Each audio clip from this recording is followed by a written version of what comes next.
তরতাজা লাল শাক ভাজি চিংড়ি মাছ দিয়ে আজকে করবো রেসিপি। এটা হলো সাগরের চিংড়ি। এ হলো কড়াইটা বসাইলাম, এ তেল দিলাম,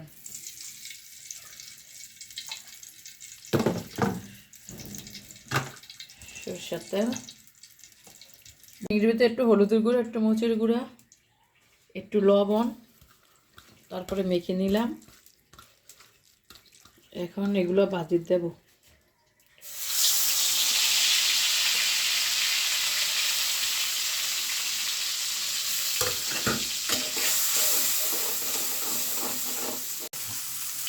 একটু তেল দিলাম, রসুন কুচি, পেঁয়াজ কুচি দিলাম।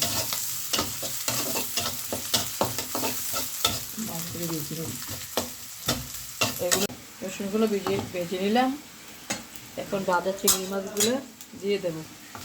ভাজা পেঁয়াজ রসুনগুলোর ভিতর চিংড়ি মাছগুলো দিয়ে দিলাম। এখন একটু ভেজে নিই। এখন লাল শাকগুলো কেটে নিলাম। এখন এগুলো দিয়ে দেবো এর সাথে।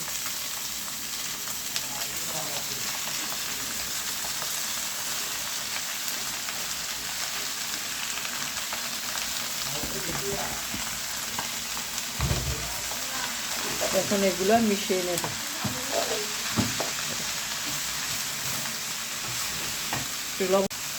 লবণ দিয়ে দেবো উপর দিয়ে। যে যা খায় পরিমাণ মতো লবণ দিয়ে দেবো।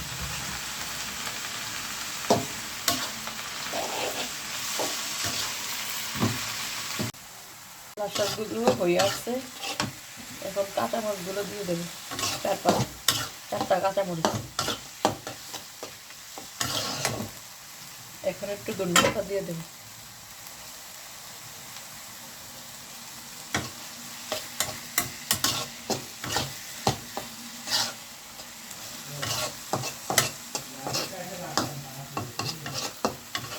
এবার হয়ে গেছে, পিড়িতে নিয়ে নেব। এরকম সুন্দর সুন্দর রেসিপি দেখতে হলে আমাকে চ্যানেলটাকে আপনারা অবশ্যই সাবস্ক্রাইব করবেন।